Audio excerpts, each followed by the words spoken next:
unfortunately,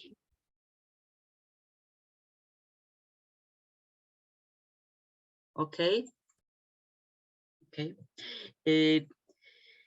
who has two sons who unfortunately continue the infamous deeds of their grandfather with dignity. Their story is a fierce competition for possession. We don't know, maybe they were twins. That would explain more, but not everything, I think. In mutual harassment, Atros finally kills the sons of Tiestes and gives their bodies to their father to eat. Before that, however, Aegisthus is conceived by Tiestes with his daughter completely against nature in order to take revenge on the next generation. So there are seduction, rape, incest, murder of children, cannibalism, and thus breaking all the eternal taboos. Agamemnon, the commander, the in chief from Troy, returning in the glorious victor, is murdered in his own home by his unfaithful wife and her lover Aegisthus. After a few years, Agamemnon's son Orestes took revenge on his mother and Aegisthus with the help of his sister Electra. This story of the family is therefore particularly strongly saturated with the presence of variations on the theme of revenge, which disgrace both the victims and the perpetrators. Besides, it is a family myth closely related to the world of the great predators, the lions. So first, a few words about lions. The lion was known in ancient times also in Europe and even in Greece itself. The area of its occurrence stretched from the Balkan Peninsula through the Middle East to India and to Africa. It aroused universal fear as an impressive and the biggest predator after the tiger. One of the labors of Hercules, the victory over the Nemean lion, was not only always mentioned in the catalogue of the hero's achievements, but sometimes it even appeared as a symbol of all other works of Heracles. The dying hero was compared in Seneca, for instance, to a dying, suffering wild lion. Let's look at this selected company in terms of its relationship with the animal world, especially wild cats. Since Agamemnon is a lion, let's try to follow this lead to look for family relationships on this plane. This seems both obvious and camouflaged. In Aeschylus' tragedy, one of the most eminent work, Agamemnon, whose intrigue is built on the leader's return home, and in a moment he and the seer Cassandra die at the hands of his wife. Here we have the most spectacular vision of mad Cassandra. She is saying, a terrible revenge is prepared. The wolf that took the lion's bed, the wolf that guards the house. And then it is she, this two-legged lioness, the one who slept with the wolf when the noble lion left. She will kill me. So the wife is The queen, Clytemnestra, is pictured as a two-legged lioness who cheats on a lion with a wolf, an animal with a much worse reputation. Such a description of her is ambiguous because it means that she is a dangerous lioness preparing to attack, which is why she takes a position on two legs. Or in this way, the hybrid nature of the queen is emphasized. Lion, partly human, which even more negatively shows her mental predispositions and a criminal and deceitful nature.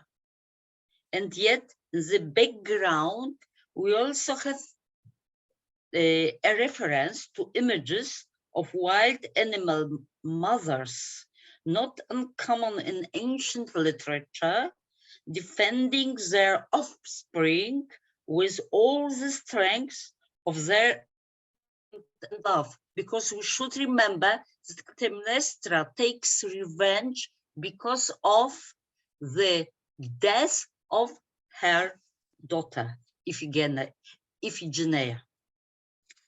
Little Orestes is compared to a lion cub. When he grows up and kills his mother and her lover to claim the throne, he will be called a lion. Clytemnestra's efforts with Aeschylus around her son can, with some uncertainty, be compared to attempts by a lioness to save her cubs.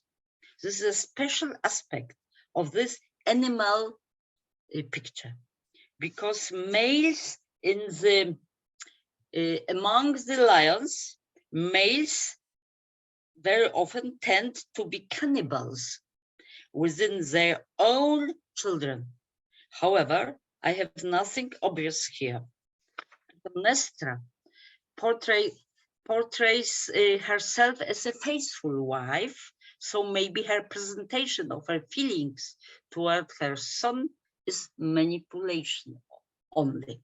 Moreover, in other tragedies based around this theme, the queen is decided to kill Orestes. So we have ambiguity here. This is probably a preventive crime to protect herself from the inevitable revenge of the son in a few or a dozen or so years. As she knew from Aeschylus' version.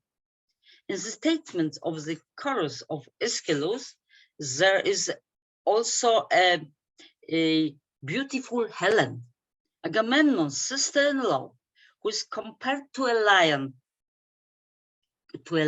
cub, not to a lioness, but to a lion cub, taken in by people. It is an emanation of Aesop's fable about the ungrateful viper. The lion cub in Aeschylus grows up, and one day he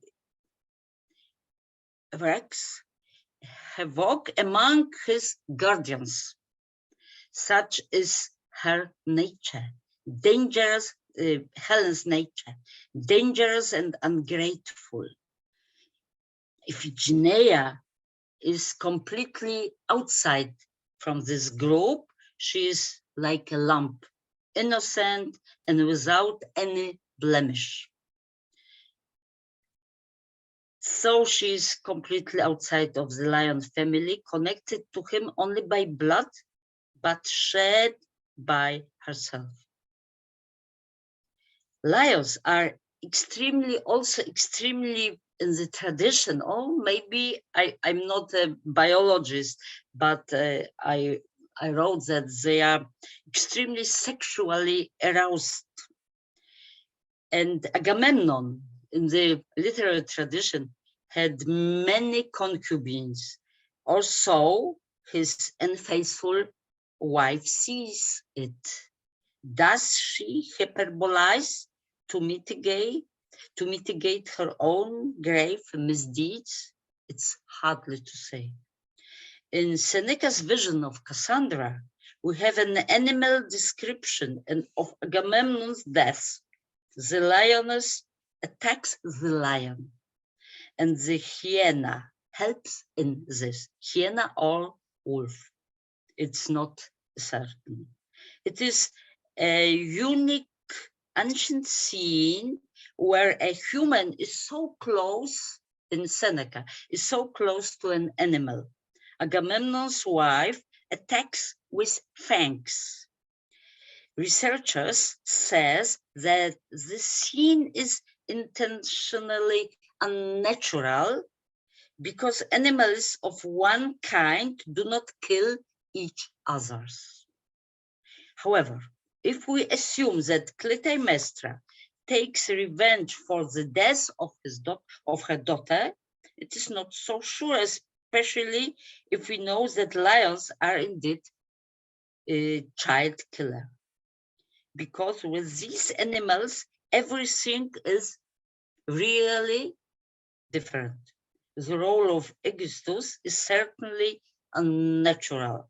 A lion with a defect of cowardice, a wolf or a hyena, a son conceived by a Thyestes in rape outside of social and moral norms, may be a tool of a fate.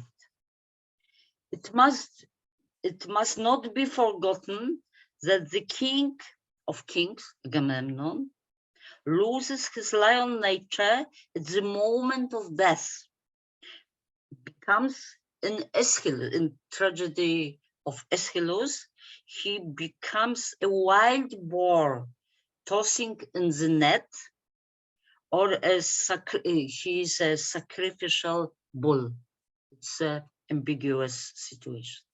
Killed by a woman, he is a distorted reflection of his own heroic figure from the battlefield of Troy. His hands wrapped in the rope offered by his wife, loving wife, are only a complement to this complete helplessness, and he is completely unheroic now, because in the Aeschylus play, he 3 times he cries, "Help, help, help." We can't see him, but we are hearing it from outside of this stage. Orestes killing his mother is an act of just revenge, becomes a lion for a moment, but then he loses his mind like a deer chased to death. Iphigenia does not belong to this family. Her aunt, Helen, on the other hand, is dangerous in her essence. Her beauty brings destruction, and she's pictured, paradoxically, as a sexless lion cub. Can we assume that in the face of such a terrible concentration of crime, with the murder of Iphigenia in the foreground and the former murder on consumption of Thyestes' children in the history, by their own father, against the backdrop of the murderous rape and so on, we have a special situation where the personae agentes are pictures maybe to tame this horrendum to some extent. After all, this is what the swan Cassandra, as Clytemnestra calls her, sings in her death song. Cassandra is pictured as a swan. It's very strange, a very strange aspect, I think. People and Elzbieta, I'm sorry if you could Just you have 2 minutes left. Okay. Thank you. People, and among them the children of this family, die or will die for many reasons. And we have here the situation when the cruel people are compared to the wild animals, especially noble lions, but these lions are deprived of their nobility, and we have the maybe in such comparison we have an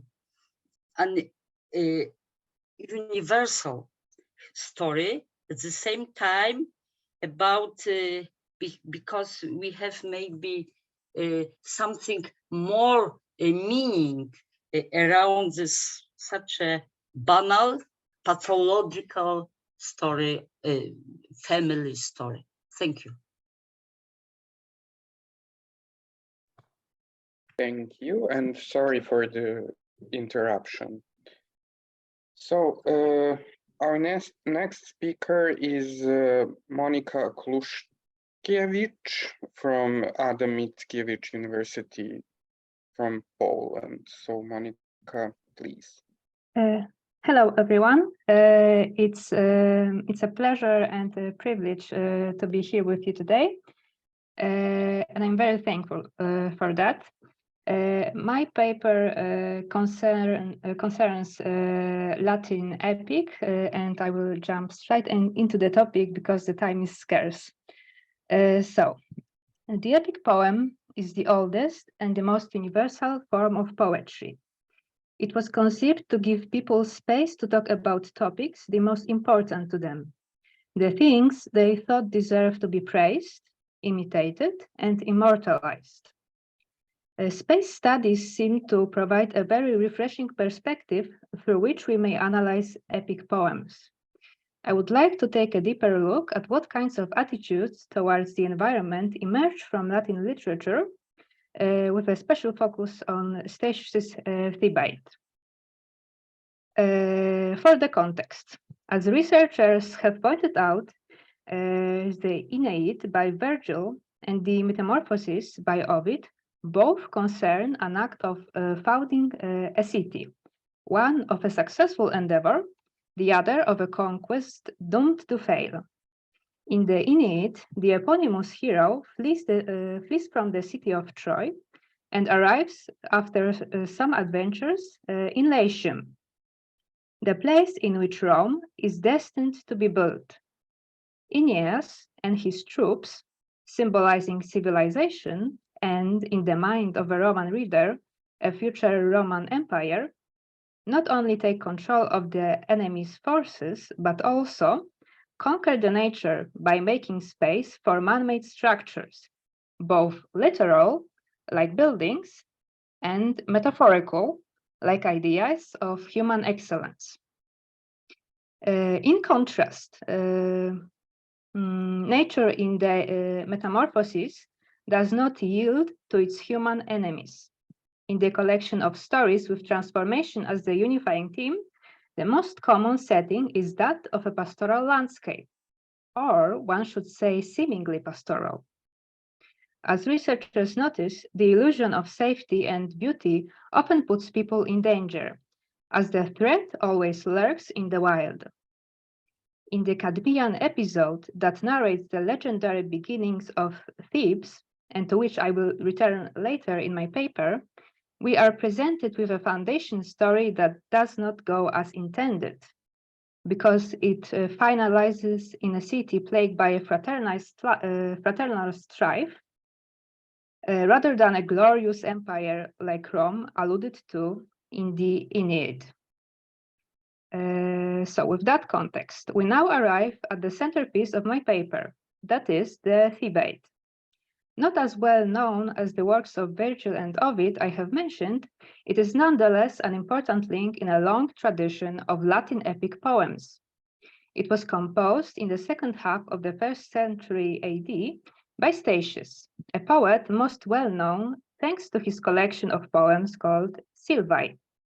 One of his epic works, the Thebaid, tells the story of Oedipus's sons, Polynices and Eteocles, who, after their father's shameful descent from the throne, are both rightful heirs and are supposed to share the rule over the city. The rivalry between the two for the exclusive control over Thebes ends in a devastating war and the brothers' mutually inflicted death. Carol E. Newlands was first to consider the role of the environment in her paper, in which she compares the way Statius and Ovid present the story's background. She concludes by stating that through Statius's landscape, we can see a slow degradation of the world, for which humans engaging in a civil war are entirely to blame. She is favorable of a thesis that nature is a victim of power-hungry, violent humans, and that it unsuccessfully fights them back. I agree with the notion that the environment very clearly suffers from the human influence. However, I would like to offer a slightly different perspective on the depiction of nature in Statius's work. It could be argued that even though a lot of evil is perpetrated by humans, it isn't clearly indicated in the narrative what is the definite source of all the bad things that happen. There are a few instances in the Thebaid in which the narrator comments on how suitable a place is for a crime to happen. And there are passages in which Statius seems to relish in very dark descriptions of nature, suggesting some areas might be just inherently hostile. Moreover, there are mentions of how the land in which this story is set has been cursed. And from what we know about the Theban cycle, and what also happens to be depicted in the aforementioned Ovid's work, we might be inclined to believe that. Cadmus, set on a journey to found the city, taught his companions to find a source of water. They arrive at the stream guarded by an enormous snake-like dragon and were in consequence mercilessly killed by the beast. Having learned that, Cadmus battled the monster and exacted his revenge. He then was told by the gods to sow the dragon's teeth in the ground, and from them, just like from seeds, new warriors grew. The earthborn men, due to their innate aggression, fought with each other in a civil war, soaking the blood with fraternal blood, soaking the ground with fraternal blood. And that is considered a particularly insidious type of crime in ancient Rome. Out of them, only a few survived, and they were the ones to become the inhabitants of Thebes, founded in the place of a massacre. You can see that scene depicted here. Researchers consider the events around founding that city to be one of the first offenses that started the cycle of violence that was forever to haunt Thebans. As we can see from this example, the dual status of nature is reflected in the Cadmean dragon. It is both a sacred animal that was slain by a man, but it is also a formidable beast. Moreover, it is important to mention that in antiquity, snakes, as creatures that spent most of their time close to the ground, were always closely linked to the earth and chthonic deities. So the association of the said beast with nature seems very reasonable to me, as it probably did for the ancients. In addition, the earth herself is both being violated by sowing of the dragon teeth, but also proves to be a perfectly fertile ground from which violence springs. The foundation myth itself is not contained within the Thebaid, but the heritage of that image is not lost in the epic poem. In the invocation from the first book, Statius states that he will not start to weave the story from the foundation of Thebes. There may be numerous reasons for that artistic decision, but regardless of what the intention of the author was, it puts us in the middle of a story, making the judgment of where evil may come from difficult to make. The ending also suggests that the violence will just continue. as even though one war is over, another one is on the horizon. Moreover, we may see some parallels between the events of the foundation of Thebes and the events of the Thebaid.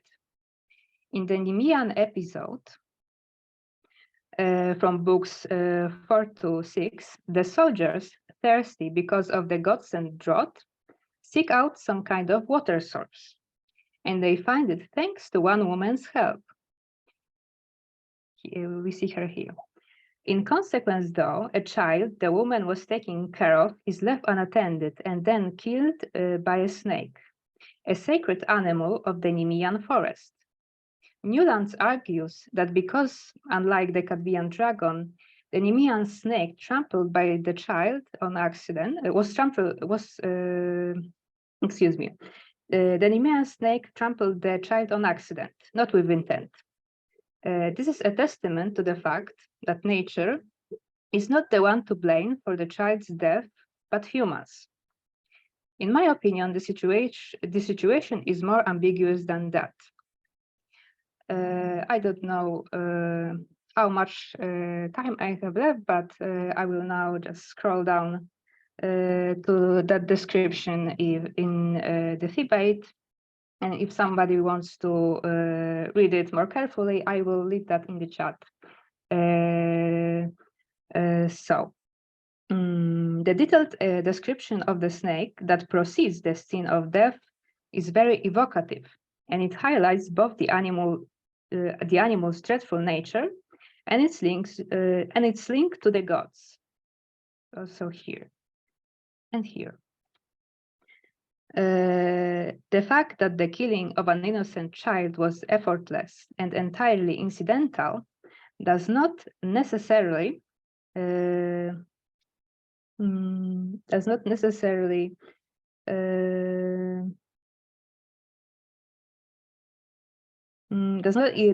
indicate that the creature is blameless, but it may very well liken it to the blind fate. From a linguistical perspective, the adjective ignara, which means ignorant, because that's where the English word comes from actually, in reference to the snake, might also allude to the creature's animalistic and even primal character, as this verb is commonly used to express the difference between the capabilities of a human and an animal. Taking all of that into consideration, I would like to conclude that the role of the environment in the Thebaid is not as clear as it has been suggested by the researchers. It certainly takes on an active role, but Statius leaves its status ambiguous, since determining who is responsible for the evil in the Theban cycle is not that apparent. The parallel snake scenes illustrate how violence is destined to be repeated, and that blame for that is not to be put exclusively on one party. Humans and the environment keep influencing each other. They may both be, to some extent, evil, and they seem to be at odds with each other.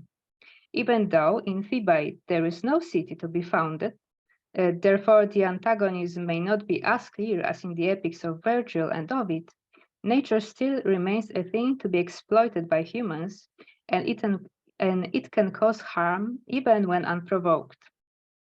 I believe that this variety of nuanced perspectives on the environment indicates that the nature and landscape in the Latin epic poetry is not merely a matter of convention, but that it escapes it, and that it can tell us something valuable about the attitude of ancient people towards their environment. So that is everything. Thank you very much. I hope when it comes to time, everything is fine. All right, thank you. Thank you, Monika. Our next speaker is Matija Vinkovic from Croatian Catholic University from Croatia. So, Matija, the floor is yours. Thank you. Thank you, Andrija. I hope that you can hear me now. Yeah, everything's okay. So, hello to everyone. As you can see on our conference program, my lecture, Župne spomenice kao izvori za povijest okoliša dugog 19. stoljeća, is in Croatian. So I need to be a little apologize to all our non-Croatian or no speakers. Za početak, pozdravujem svite od Skopje i često sam na ova konferencija. U sljedećih 15 minuta ja ću predstaviti svoj znanstveni rad kojim se bavim u zadnjih godina, koji sam bio na Hrvatskom katoličkom sveučilištu, eto, privukao, možemo reći, nekakvu pozornost, barem naše hrvatske znanstvene zajednice. U ovome izlaganju predstaviti ću svoj izvor, to jest župnu spomenicu, predstavit ću vrijeme i prostor, samu problematiku i tematiku mjesta kojime se bavim i pokušati povezati nekakvu vezu između čovjeka i okoliša u izvoru u župnim spomenicama. Kao što sam rekao, ovo će se bazirati na radu koji je objavljen 30. rujna prošle godine na Hrvatskom katoličkom sveučilištu, koji je privukao nekakvu pozornost u našoj znanstvenoj zajednici. Sam rad, kao što vidite, opseg je 140 stranica, ali ipak nije to toliko veliko ni opširno koliko obiluje slikama i drugim vizualnim materijalima. Što je župna spomenica ili na latinskom liber memorabilium?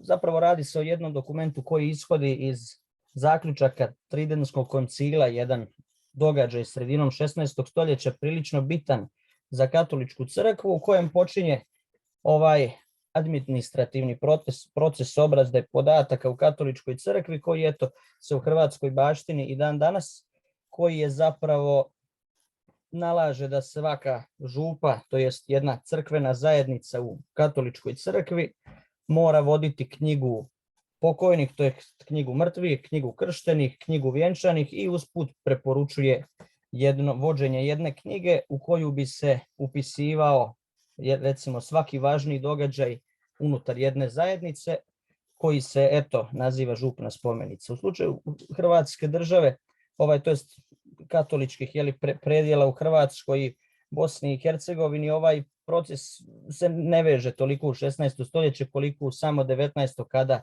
kada ista problematika i počinje. Vidjeli ste u naslovu, ja govorim o nečemu što se zove dugo 19. stoljeće. To je jedna, recimo terminološki se sam problem ali unutar Hrvatske historije započinje mrću u Hrvatskom stoljeća i taj se poznatog na krvavog kraja prvog stvaranja Jugoslavijske države. Ono možda nisam rekao, u naslovu spominjem nešto što nazivam dekanatom, pravo katoličke crkve, veći broj župnih zajednica jednog prostora ima pravo povezati se u tu veću zajednicu župa koja se naziva dekanat. Evo čisto jedna geografska odrednica. Ovdje vidimo zapravo današnju Istočnu Republiku Hrvatsku i prostor o kojemu ja govorim, to je prostor Garčinskog dekanata, je zapravo prostor izrazito geografski zanimljiv. Nalazi se istočno od Slavonskog Broda, to jest Broda na Savi, sjeverno od rijeke Save i granice s Bosnom, južno od nekadašnje civilne granice vojne i civilne Hrvatske koja je ocrtana brdom, to jest gorom Dilj, i sa istočne strane već đakovačkim područjem. Ono što je zanimljivo možda i za ovu konferenciju u nekakvom širem pogledu odnosa čovjeka sa prirodom je zapravo odnos lokalnog stanovništva prema slavonskom hrastu, koji je ujedno i možda jedan od najvećih izvora financijskih prihoda za lokalno stanovništvo, pa tako i sama šuma i sam hrast je nekako u centru uopće umjetničkog stvaralaštva u Slavoniji kroz 19. stoljeće, pa tako i najveća literarna ostvarenja poput Slavonske šume Josipa Kozarca su bazirana na odnosu prema šumi, ali lokalni umjetnici s područja Osijeka i Broda na Savi poput Adolfa Waldingera isključivo crtaju šumske prizore i tako pokazuju neku svoju fascinaciju hrastom. prodaja hrasta je isključivo jakog financijskog poleta na ovome području, pa tako imamo pojavu izuzetno vrijednih na području arhitekture. Evo ovdje se stavio Đakovačke katedrale, glavne crkve na ovome području kojem govorim, koja je dijelo najvećih tekata historicizma Friedricha von Schmidta, zapravo zahvaljujući tom ogromnom novca đakovački biskupi imaju mogućnost koristiti najbolje resurse i najbolje. Ono što je zanimljivo i što je zanimljiva veza ovoga predavanja sa Makedonije je to što je jedan od najizraženijih kultova sveta unutar same crkve je svetnik Ćiril Metoda, posebno njegov smer najvećih Hrvata koji su ikada živjeli, koji opet ima jednu izraženu i jaku vezu sa Makedonijom, braćom Miladinović čiju prvu zbirku pjesama biskup Strossmayer financira. Sada vratimo se ponovno na župne spomenice, to je kao izvore. Ovdje imamo jedan kratak metodološki prikaz.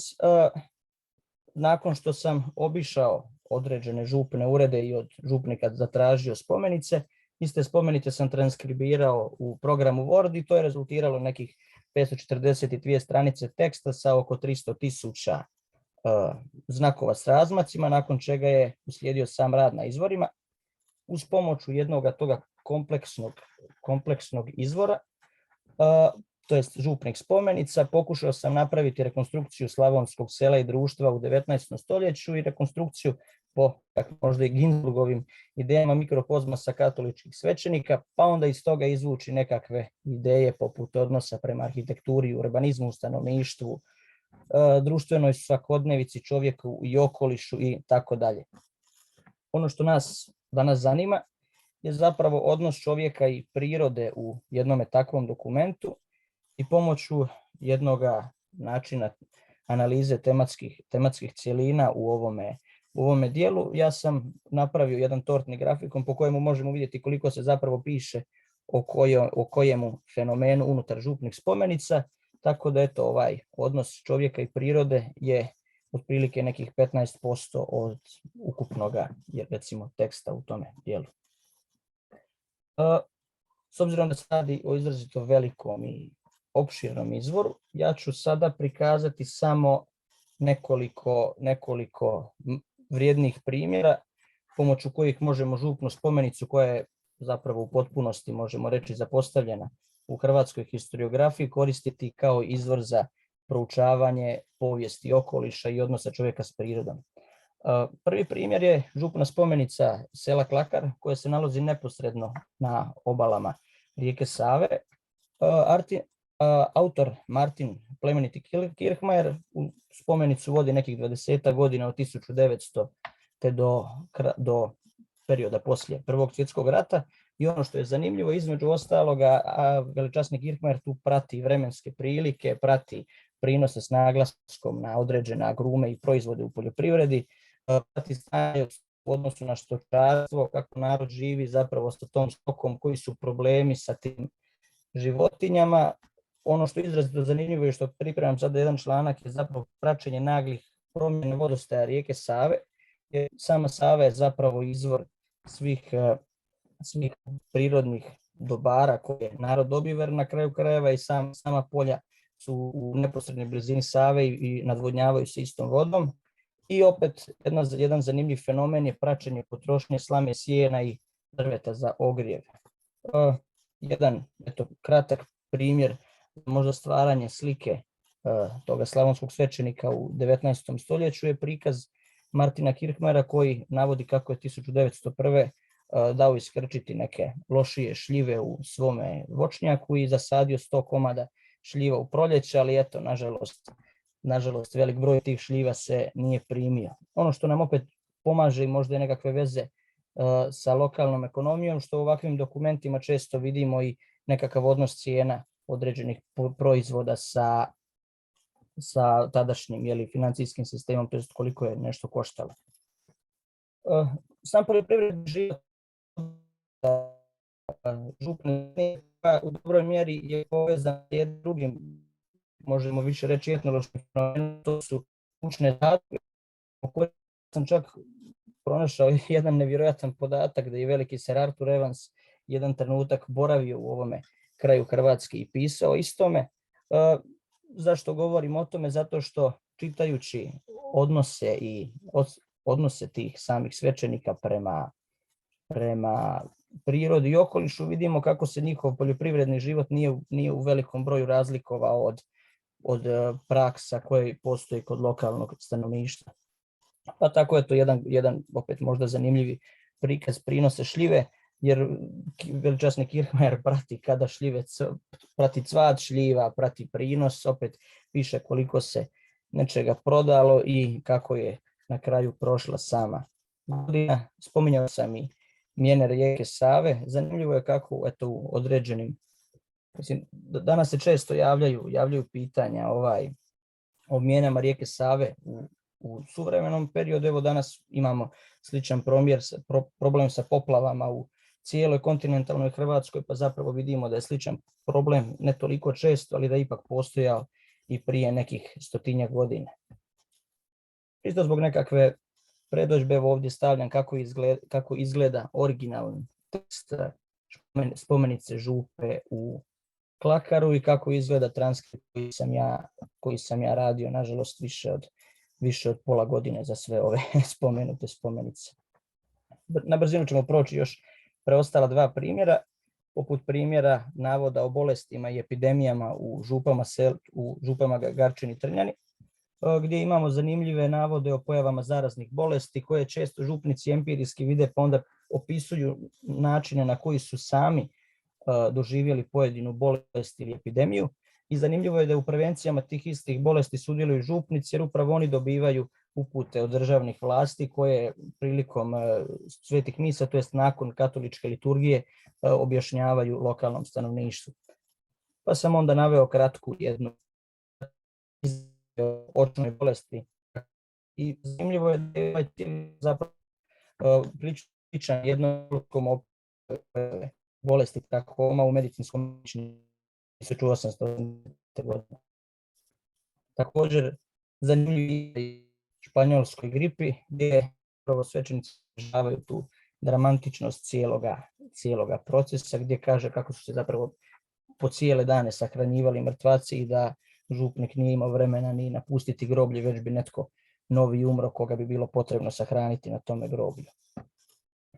Za kraj, prilično vrijedna studija velečasnog Ivana Bekera u župi Trnjani, koja je potpuno do sada bila neprimjećena unutar naše nacionalne demografije i historiografije, je jedan predani rad ovoga čovjeka prema župnim matičnim knjigama, koji on proučava još od najstarijih izvora iz sredine 18. stoljeća i gradi jednu zanimljivu analizu migracija i fertilnosti stanovništva, ali i samih promjena kod lokalnog stanovništva na ovome području, uz jedna genealoška istraživanja. Evo tu jedna od brojnih tablica velečasnog Kirchmeiera koje je bilo prilično teško prevesti i transkribirati, pa je to rezultiralo onda ovakvim tabličnim prikazima i u konačnici nekakvim grafovima putem kojih možemo lako vidjeti neke veće promjene u smrtnosti ili broju rođenih kod stanovništva. Evo za kraju sliku iz apside Đakovačke katedrale, koje opet imamo prikaz južnih Slavena, Hrvata, bosanskih muslimana, Srba, Makedonaca. Vidimo kako je zapravo taj odnos prema prirodi i poljoprivredi opet izražajan na samoj toj duhovnoj razini Đakovačke biskupije, o kojoj se često piše i u tadašnjoj literaturi i službenim glasilima. Nadam se da sam uspio u ovo kratko vrijeme približiti svima samo problematiku izvora župne spomenice i da možda jednoga dana i pokrenem nekakav trend koji će razmatrati do sada takvu vrstu zaboravljenih i zapostavljenih izvora o kojima možemo saznati puno o samome odnosu čovjeka s prirodom i prirode prema čovjeku. Za kraj citat, radi se o jednoj prilično maloj temi, manjega prostora, mislim da pristup može jedna obična tema uzvisiti nekako puno ljepšu sliku. Bilo mi je izuzetno zadovoljstvo, kao što ovdje piše Matija Vinkovic, magistar povijesti, umjetnosti, jer mi je to za sutra zakazana obrana na Filozofskom fakultetu. Stojim otvoren za sva pitanja i hvala jednom. Hvala Matija i čestitke na magistraturi. Nadam se da će da prođe sve kako treba sutra.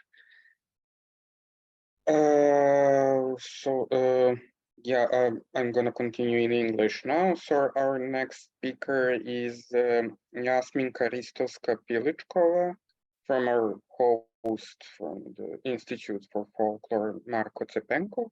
So Jasminka,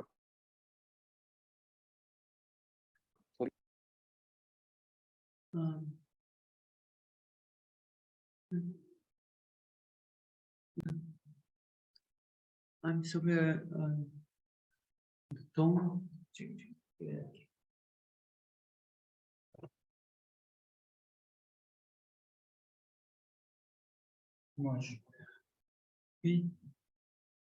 Okay, thank you for invitation. I have my paper was on Macedonian because I'm told that will be for tomorrow, and just prepare a short explanation, PowerPoint on English, to have some idea about the topic of my paper, but to read on Macedonian.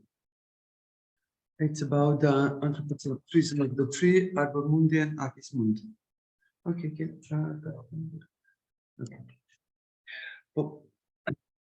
Со своите гранки на небесата и неговите корени во подземјето, космичкото дрво е заедничката карактеристика на религиите, митологиите низ целиот свет. Приказните за таквите дрвја се регистрирани во Америка, Азија, Индија, Африка, Блискиот Исток и Европа. И додека видовите спецификите може да се разликуваат од место до место, едно нешто речиси секогаш важи. Космичкото дрво е централно за структурата на универзумот. Космичкото дрво или дрвото на светот, познато уште како Arbor Mundi, е карактеристична слика на метапоетското сознание, кое во плоту универсалната слика на светот, кое во културолошка смисла кореспондира со представата на светото дрво како символичен субјект кој го дефинира пространствениот, живототворен аспект во однос од човек-космос. Во перцепцијата на архаичниот човек, светото дрво изразува космогониската представа на универзумот на еден микрокосмички план. Во утврдувањето на врските помеѓу човекот и космичкиот поредок нему му припаѓа централистичката позиција како оската на светот, или Ахис Мунди, која во себе го обединува трите подречја на космосот: долниот свет, светот на живото пространство и небесниот свод. На овој начин космичкото дрво станува парадигма на настанувањето на триктомната структурална шема на космос, изразувајќи го притоа вертикалниот космички модел и местото на човекот во него. Како средишна фигура пред се на вертикалниот космички модел, дрвото се смета и за една од распространетите метафори на дрвото на светот, иако не сме да се иземе фактот дека тоа се јавува како значително поразвиена митска формула, означена како космичка оска или оска на светот, дрво на животот, дрво на плодноста, дрво на центарот на искачувањето, небесно дрво, дрво на сознанието, а во нити варијанти се јавува како дрво на смртта, дрво на злото, дрво на подземниот свет и дрво на снувањето, односно како негација на претходно споменатите перцепции на дрвото. Космичкото дрво е универзален архетип кој се појавува во символиката и митологијата на бројните цивилизации. Таа представува оската Мунди или светата оска која го поврзува секој аспект на универзумот. Од гигантскиот пепел и драксил кој ги поврзал девете светови на нордиската митологија, до исламското дрво на безсмртието, дрво на знаењето во рајската градина, повторно човечката состојба се поврзува со физичкото и транзиталното универзум преку ликот на ова растение, односно дрво. Мотивот на светото дрво често се поврзува и со фигурата на змијата, амблем во шаманското искуство, што се искачува во од сенките до духовната равнина на своето пресветлување.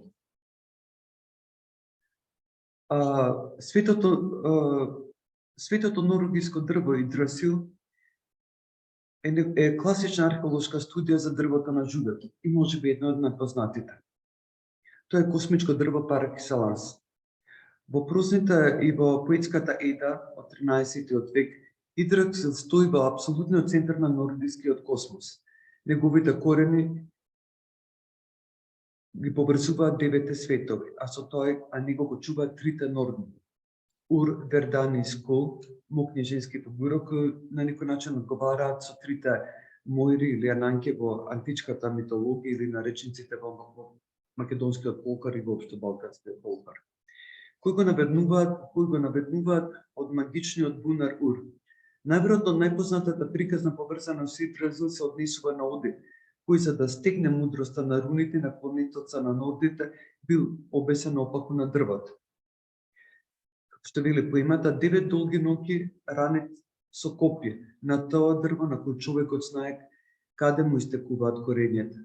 На тој начин Один се жртвувал со бесење на световново дрво Игдрасил, кој било населено со разни суштества, како што вели митолошките поеми. Од тука во нордиската митологија не постои поважен ентитет од ова дрво. Кога тоа умира, ни кажуваат митовите, со него умира целиот свет на боговите.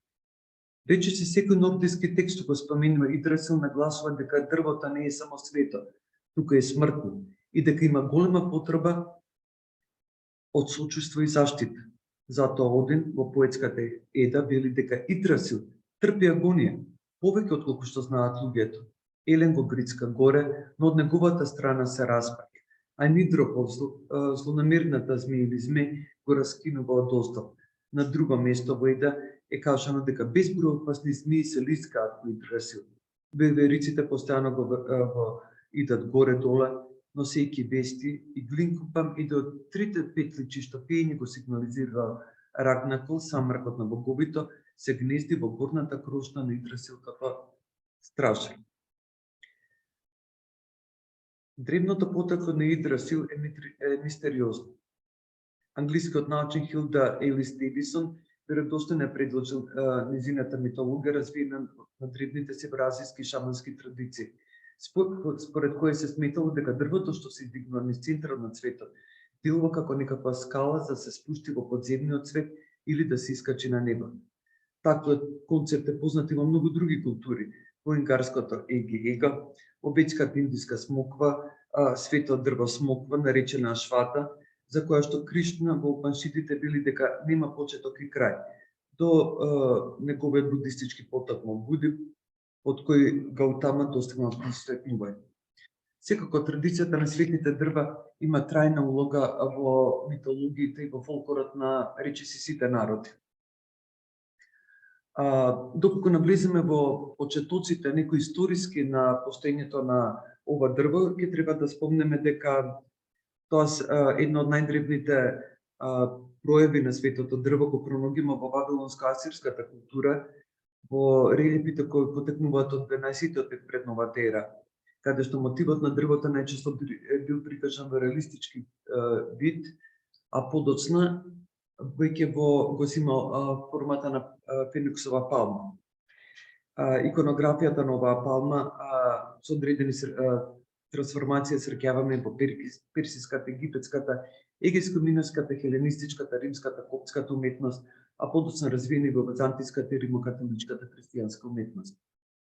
Ова е приказ на дрвото Игдрасил од 17-тиот век.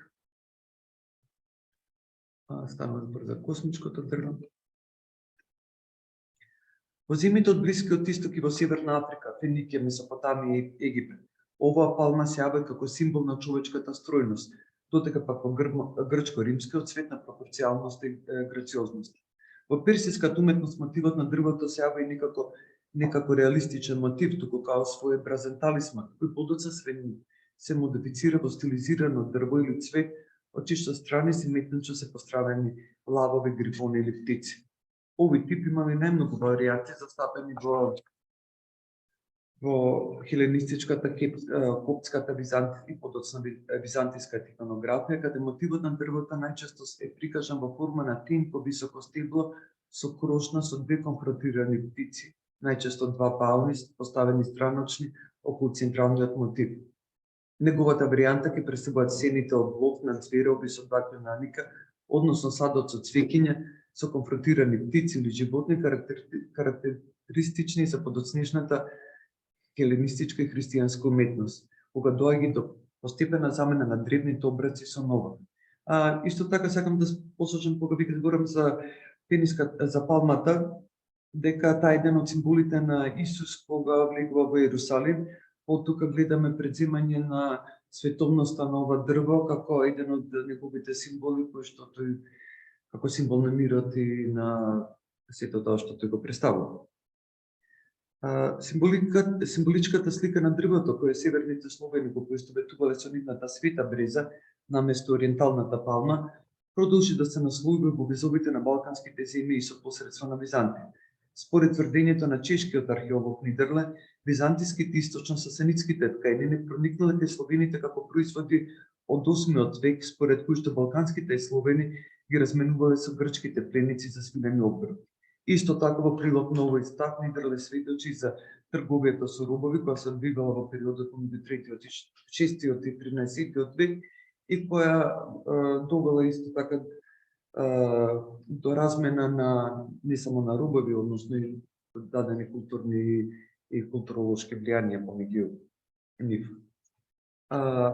Самиот текст прилично толки, има повеќе примери од областа на фолклорот, македонскиот фолклор и трансформација и на самиот мотив, кој што од светото дрво потоа се трансформира во повеќе варијанти. Нема да навлегувам сега во тоа, интерес на времето, мислам дека уставно се има доволна концентрација. Само накусо ќе дадам основни заклучоци во врска со значењето на ова дрво, кој на некој начин теолошка теоретско согледување. Од ликовно-формален аспект, мотивот на дрвото припаѓа на групата питоморфни мотиви, а според својата ликовна семантичка содржина во групата на символички мотиви. Во зависност од својата форма, структура и символика, овој мотив го изразува двете основни принципи и според својата позиција на некој начин и двојствен. Како дрво на животот е еманација на плодност и го артикулира женскиот принцип на плодност. Како космичко дрво, односно дрво на светот или арбор мунди, односно оската на светот, ахис мунди, најчесто го изразува машкиот вертикален принцип на создавањето на светот. Дрвото на светот, како што истакнува Топоров, е карактеристична слика на митопоетското сознание кое воплотува универзалната слика во светот. Во науката на феноменологијата, мотивот на светото дрва се представува символички субјект кој го дефинира пространствениот аспект во однос од човек-космос. Во перцепцијата на архичниот човек, светото дрво изразува космогониската представа на универзумот на еден микрокосмички план. Во утврдувањето на врските помеѓу човекот и космичкиот поредок на светото дрво, секако му припаѓа централистичката позиција како оска на светот која во себе ги обединува трите подречја.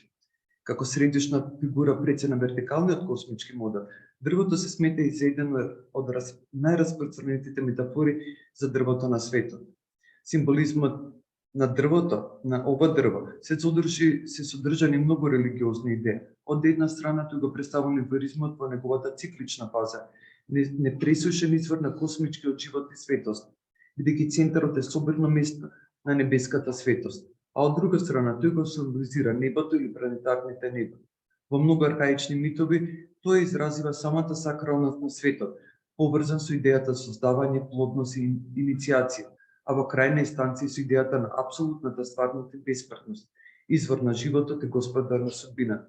Во таа смисла, космичкото дрво представува дуалистички мотив со двојно значење, како дрво кое дава и раѓа живот, и како дрво кое во себе ги плотува космичните пространствени сфери, символ на интегралниот космос и човекот и местото на човекот по него.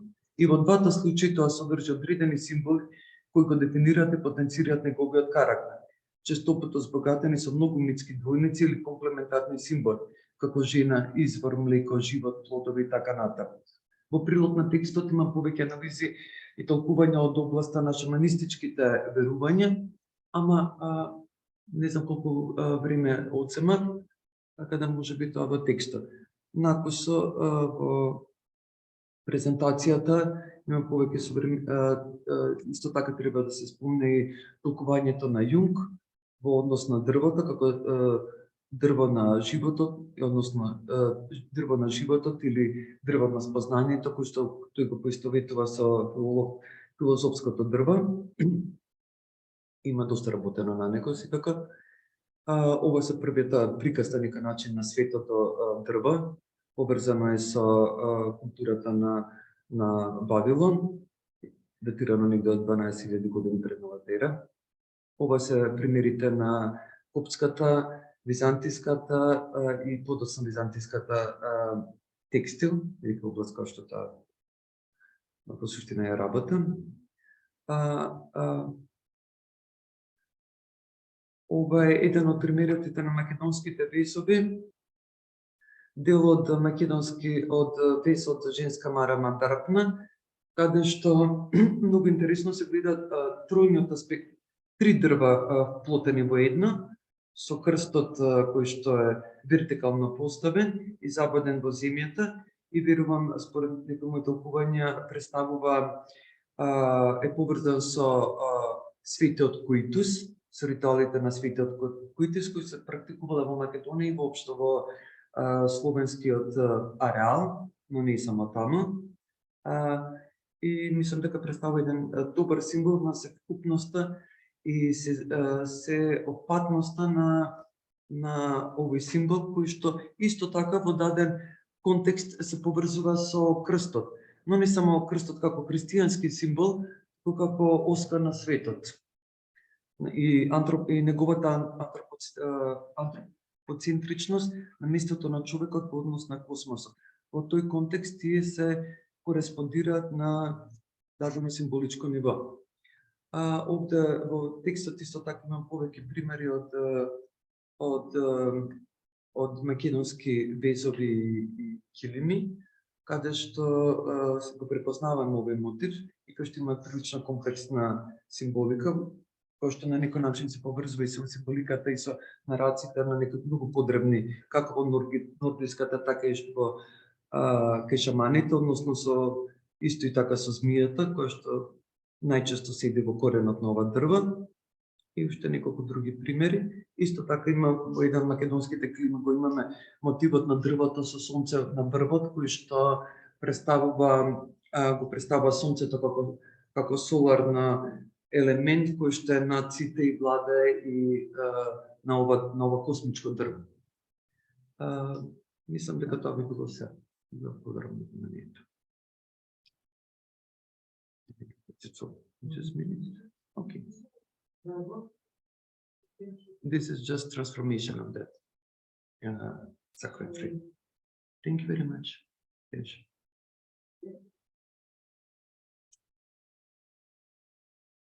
Okay. Thank you for your presentation, and since you were the last speaker, now I would like to invite our listeners and attendees to ask questions if they have them. You can either raise your hand or write your questions in our chat. Please.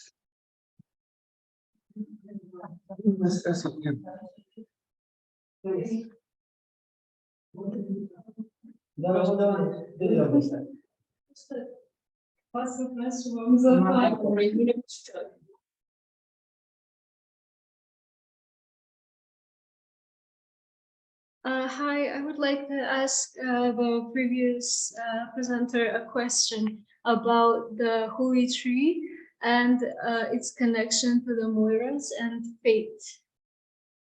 Yes. Susundinita. Okay.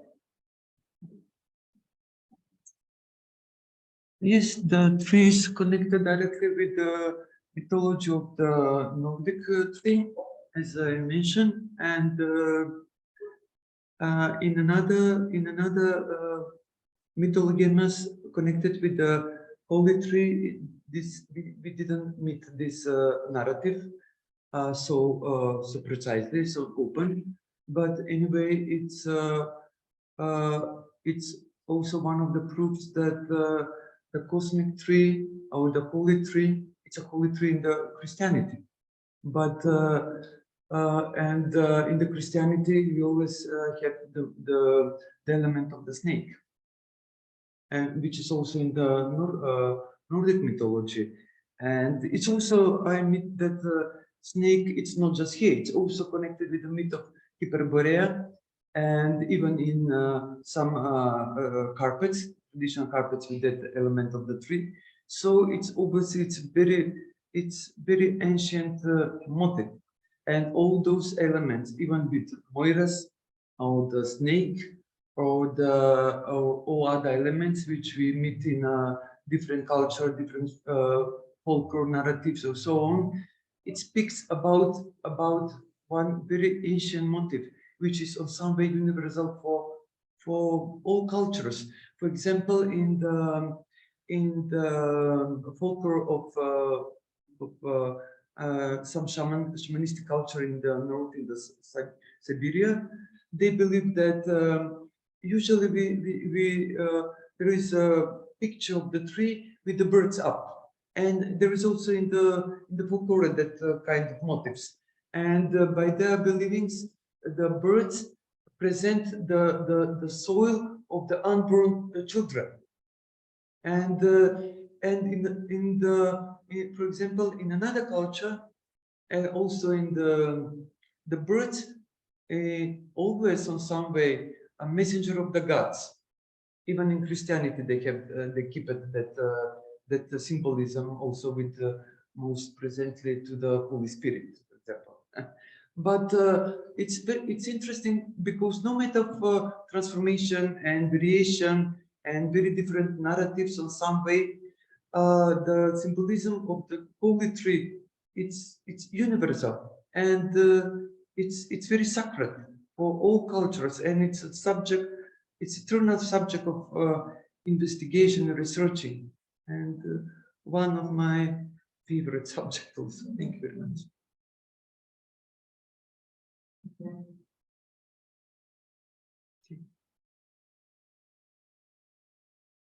Thank you. So Elzbieta wants to ask a question, perhaps. Okay, just the sound. Yes. Thank you. I have a question to Monika. One is the first, and I'd like to ask if in Statius is a situation when the nature is a ruler and the man is obedient to her, to it.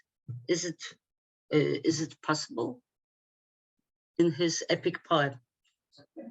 There isn't one instance when the nature is entirely triumphant, but that also could be said about humans. So in Statius, everything is very gray, very ambiguous, and there is that kind of cycle of violence and the cycle of defeat and triumph.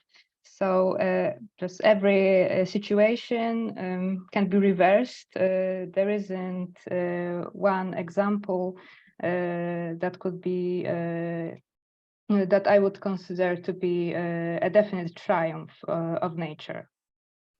Thank you for the question. Thank you. And if I may, another question about the holy tree. I'm not, of course, I'm not good in such sophisticated problems, but I'd like to know, is it in another religion than Christian, is a situation when the, how to say it, when the tree, holy tree, is like a cross, like the Holy Cross in our Christian religion, when it's not only linked the underground with the heaven, or as earth with the heaven, but also it is how to say it, it's also the we have embryos of the whole world. Yes, if I can express my question. Yes, do you understand? If I understand you well, you're speaking about the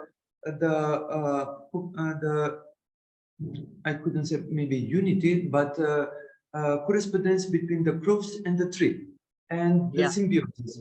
Yes, of course. There is also in the we are in, for example, Orthodox.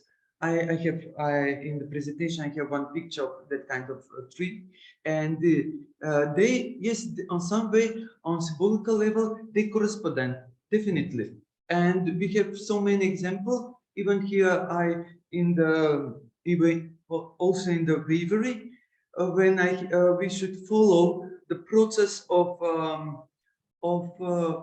transformation of the tree to the cross.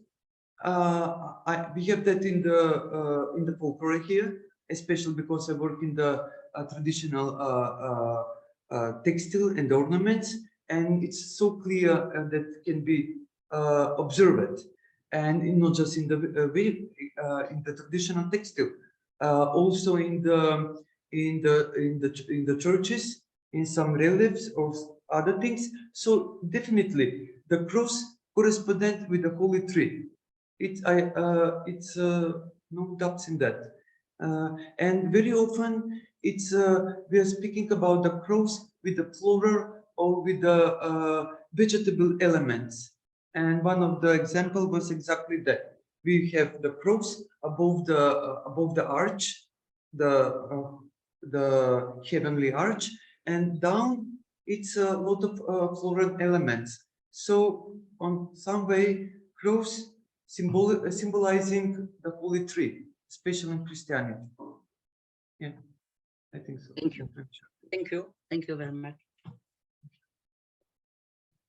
Thank you. I believe Goran wants to ask something.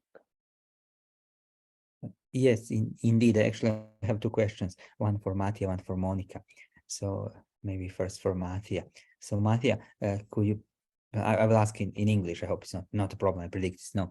So can you tell me a little bit more about other sources, because particularly those about nature, do we have some other sources from those local communities except those church documents written by the priests? So do we have some other, and how we can compare this human or man-nature connection?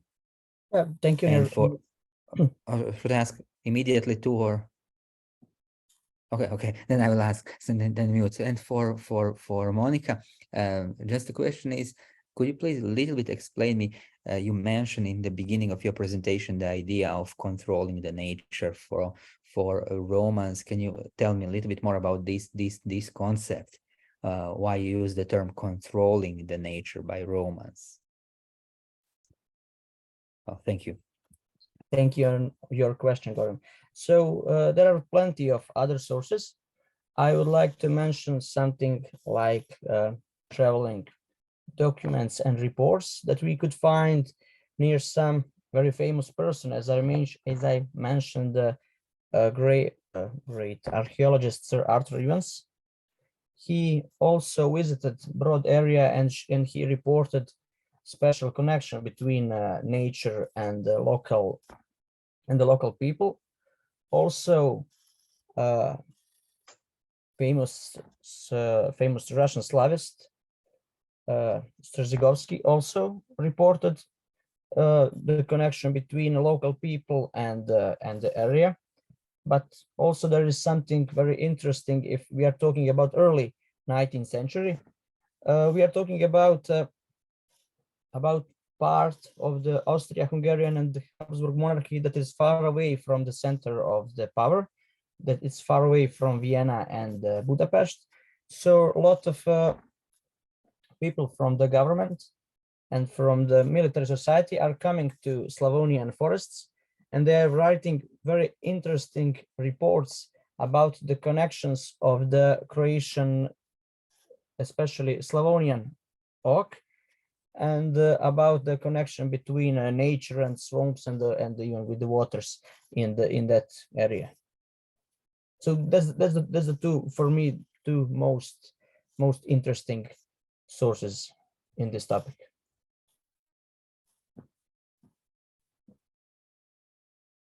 All right, so my turn now. When it comes to Romans and their, attitude towards the environment, the theme of control is very often present in Virgil's work, and not only in his.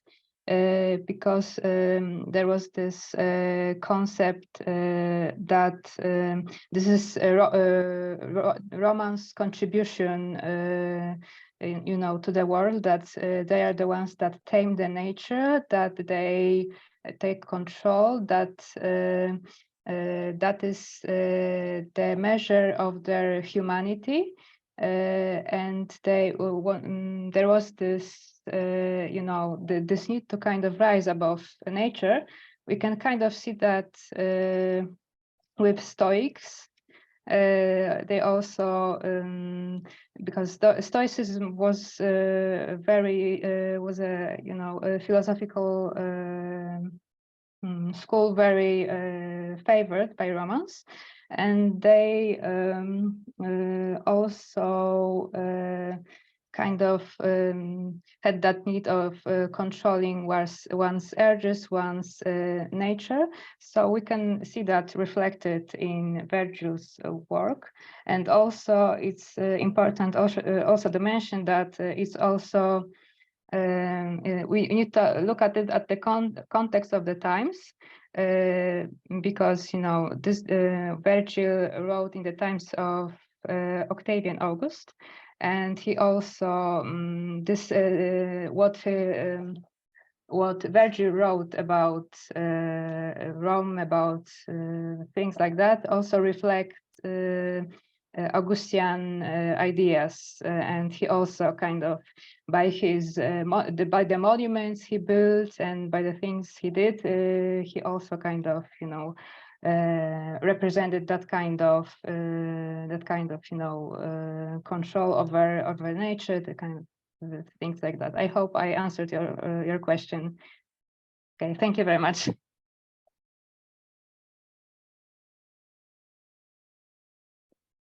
Thank you. Does anyone else have a question, perhaps? I see you.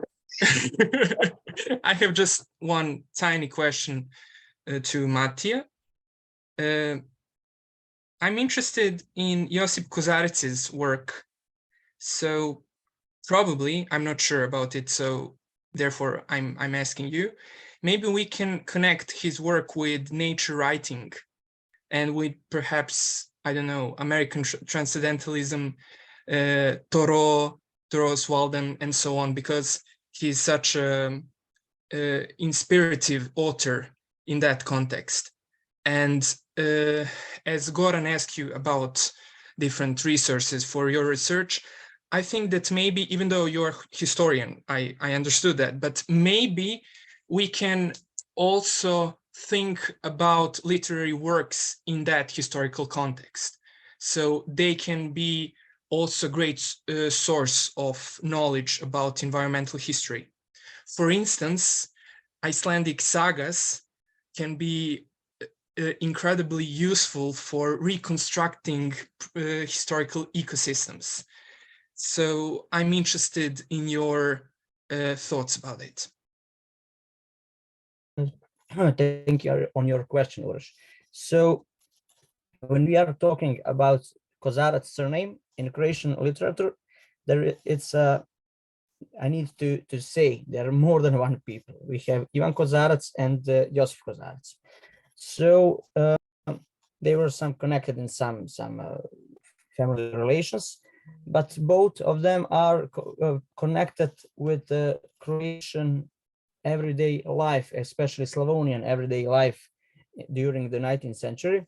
And there is some kind of, I think it's a poem, if you ever heard for Đuka Begović, it's also an interesting document, also interesting historian document about the connections of the local Croatian and Slavonian villages with the everyday lives inside of the agricultural phenomena. If you read Đuka Begović, there are plenty of very visible pictures of the everyday life in agricultural things, especially in that kind of I don't know how to express that in English. Zadružni život seljaka. It's a phenomenon that we can find only near the military granice, near the military frontier in Croatia. And it's also interesting how the forest, especially the Slavonian oak, is the main figure even in local mythology. That's some kind of connection that we can find between local Slavonian mythology in the early and late 19th century with the things that you mentioned inside American literature, and the connections, even something special like, as we can say, connection with indigenous people in the North America, and the connection with the Kozarac and the Slavonian oaks, which are who are represented as military frontier guardians of Christianity and Croatia. On the other side, the defenders Europe from the Turkish invasions. Thank you very much. You're welcome.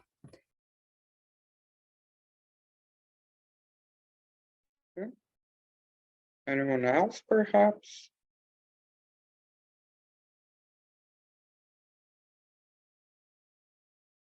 Okay, if that's all, then I would like to pass over to either Goran or Lydia as an organizing member of the organizing committee, and for closing remarks for today, because this is the last session of the day. So, Lydia? So, may I express my great happiness after today's sessions. We have a very good discussions, mutual interesting idea, which have been inspired from the presenters. So may we conclude now the first working day, and we can continue tomorrow with our next session, tomorrow's session. So maybe it's a good idea now to say that in principle we are recording all of our presentations. So if somebody tomorrow we can ask, if somebody doesn't want to be recorded, we will cut his presentation. So for today, I think we have a very productive discussions and presentations. Thank you all of you for your empathy, for your work and great energy giving to this first day. So let's close today. Okay, let's see. What is it? Huh? Okay, thanks to everybody, and let's see tomorrow. Okay, bye bye. Everybody. Thank you. Bye. Bye. Bye bye. Thank you. Bye. all. Thank you. Bye. Thank you for all, especially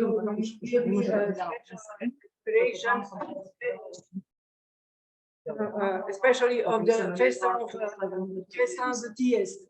Okay, nema završi. Gotovo sam. Doviđenja, vidimo se sutra.